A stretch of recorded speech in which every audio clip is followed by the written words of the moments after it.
tell me your name and who you're with. It's April with Infinite Wolves Animal Rescue Society. And why are you here today? We're here to change the animal laws in Alberta. And we're specifically here because we rescued a dog in January named Seanna, and she was shot with a gun. And she had been left with those injuries for at least a month. She had a fractured femur, and she also had a big gash on her abdomen. So we were actually rescuing 8 other puppies at the time when we saw Seanna. We took her into the vet, and they found that she had a huge fracture on her back leg, and the vets recommended to amputate, and some other vets recommended to do the surgeries to save her leg. So we did 2 surgeries to save her leg, and during one of her checkups, we found out that she was pregnant, and she was pregnant with these puppies. So she gave birth to 9 puppies. Unfortunately, one of those puppies did pass away, but the other 8 are happy and healthy and doing amazingly. So this is Seanna. Seanna. Hello, Seanna. Seanna. Seanna. Hi. Hey. And all of her puppies are here today to support the changing of animal laws in Alberta. So we are currently charging the one who left Seanna with her injuries for at least a month. We're charging him, and we hope that the new laws will come into play when we go to charge him with animal cruelty. And her puppies, are you going to be putting them up for adoption if someone... Yeah, they're all up for interested? adoption. Some of them have been adopted already, pre-adopted. So we're going to keep them in our care until they're old enough to be spayed and neutered and vaccinated and microchipped, and then they're going to go to their new forever homes. So this is actually Seanna's new mommy. And she's doing fantastic. Her leg's still not 100%, but eventually it will be. She's in rehabilitation right now, and she's doing a lot better than when she first came in. She's very, very sweet. How old is Seanna, or do you? She's about 3 years, we're thinking. Oh, yeah.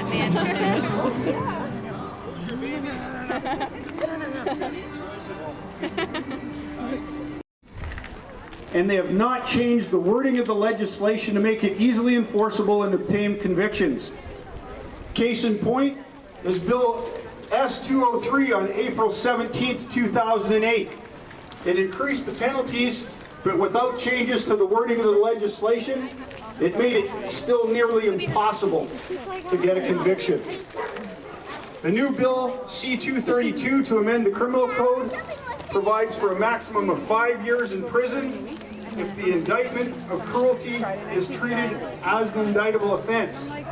Otherwise, it is a summary conviction, and that penalty will be a maximum of $10,000 and/or a prison term of no more than 18 months or both. Yes. Okay.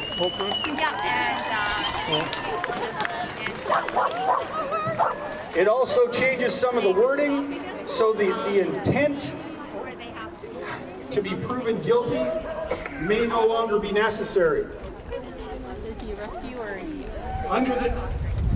Under the new bill 205 to amend the Animal Protection Act,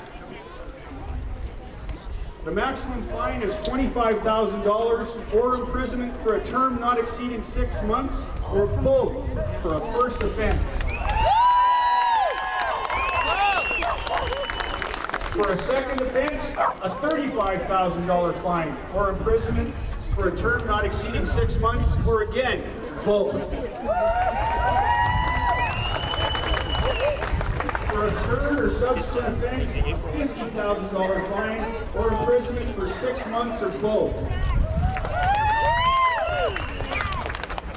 It also changes one particular part of wording that I'm very happy with, that the court must, not may, it must, make an order restricting the owner to have custody of an animal for a period of time specified by the court.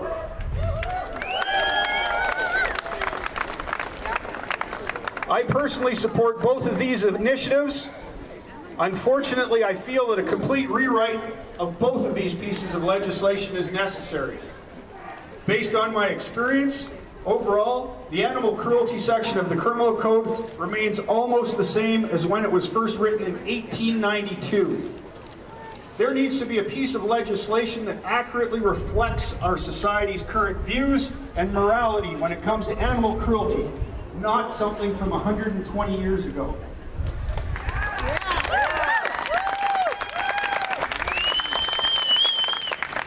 Criminal code use for animal cruelty cases is limited, particularly in provinces like Alberta that has strong provincial welfare legislation. For various reasons, there is a strong preference among enforcement agencies to use their respective provincial acts when filing animal cruelty charges. Provincial act prosecutions are performed because they are regulatory prosecutions, not criminal prosecutions. And as such, there is a lower burden of proof requirement for laying charges and obtaining convictions. Under provincial acts, offenders need only become non-compliant with the regulations or negligent as a result of not taking all reasonable care to prevent harm from occurring. Currently, under the criminal code, you must prove that an abuser intended to harm the animals. Very difficult to prove someone's intent. Some agencies animal welfare legislation are not even appointed to lay charges under the criminal code. If criminal code charges are warranted, those agencies are required to request assistance from law enforcement such as the RCMP or municipal police agencies to lay charges. Whether you are an animal rights advocate or an animal welfare advocate does not matter. What is wrong is the ruthless, callous exploitation of animals. The welfare of animals matter morally.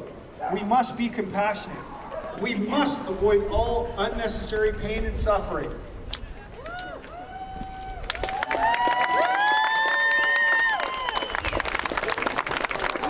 It is our responsibility to be the voice for creatures who cannot speak for themselves. Exactly. As a province and as a nation, we need to make it our priority to come together and ensure the safety of our beloved animals. As Margaret Mead once said, never doubt that a small group of thoughtful, committed citizens can change the world. Indeed, it is the only thing that ever has. Thank you.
So I thought the pound, that'd be a great place to go look, rescue a dog. So I got to the pound and there was 6 dogs there, all different varying sizes and ages. And the dog I picked was this fat gray brown puppy that growled at me. And I decided she was coming home with me, but of course my guilty conscience had to ask, what happens to the other puppies that I don't pick? Because it's not an SPCA, it's the pound. What happens? And they explained to me the following morning they'd all be euthanized because there was nobody that claimed them in 3 business days, so they were all going to be euthanized. So needless to say, I came home with 6 puppies.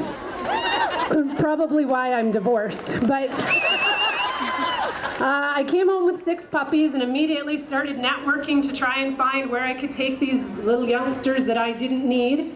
I was feeding them out of my own pocket, trying to raise them with my children. And I drove them 2.5 hours to an SPCA and thought I'd done such a great job. And then the next day the phone rang and they had 6 more. So that's kind of how my adult life started in rescue. I couldn't say no, and I just kept bringing them home until finally I decided to join a rescue group and actually do it legitimately. I now foster 35 dogs for Second Chance Animal Rescue. Thank you. Everybody always says, like, wow, that must be so crazy, but I mean, it's no different than going to work with anything else, right? You go to work with an office full of personalities you have to blend with. So you have your party animals, that's the dog that runs around and jumps and humps everything. You've got your troublemaker, you know, that's the one that always bites everyone, is very confrontational. You've got your workaholic, that's your tennis ball fiend that's just vibrating with anticipation. And then you've got that one weird guy that kind of pees on your stuff and gives you stink eye. Exact same as the office. And it is truly amazing to see so many of you here helping to make the world safer for our animals. As we all agree here today, animal abuse has to stop. In the words of Mark Twain, if you pick up a starving dog and make him prosperous, he will not bite you. This is the principal difference between dog and man. Our pets are living beings, as we've heard here so much this morning, that show us unconditional love. No matter what kind of day, a terrible day that we've had, where the whole world seems to be coming down on us, we go home and our pets are waiting for us. They're waiting to show us that unconditional love. They don't judge us on what we look like, what we wear, what we eat. They just love us for who we are. In fact, you no doubt heard the quote, "A dog is the only thing on earth that loves you more than he loves himself." How could anyone harm such a beautiful being? Dogs will in fact continue to lick the hand of its abuser.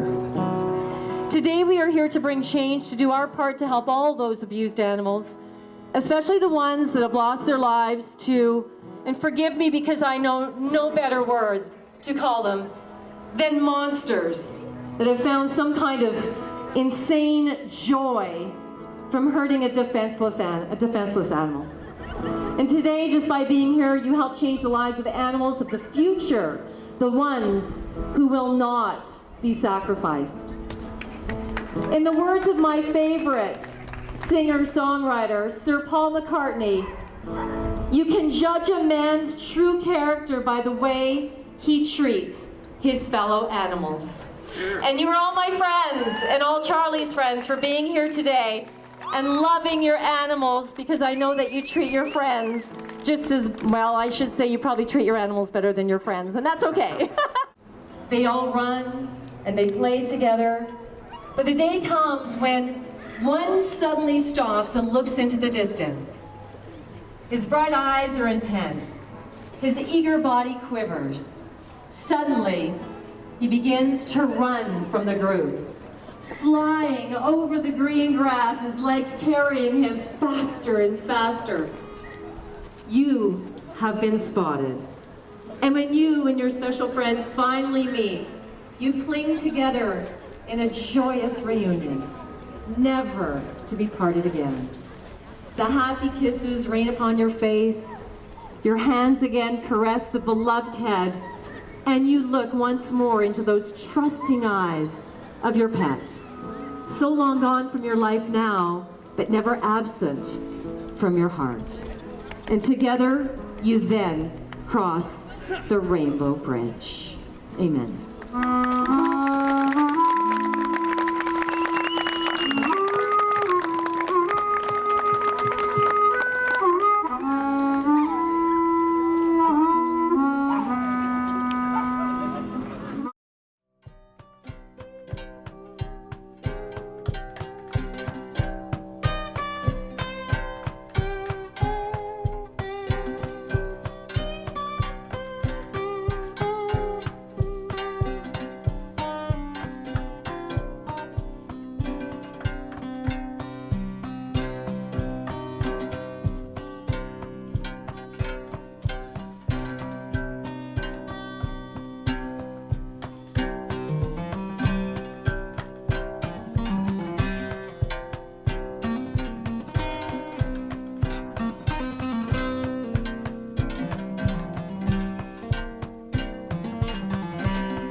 The proceeding was an independently produced community access program. The viewpoints expressed are those of the community access producer and do not reflect those of Shaw Cable Systems.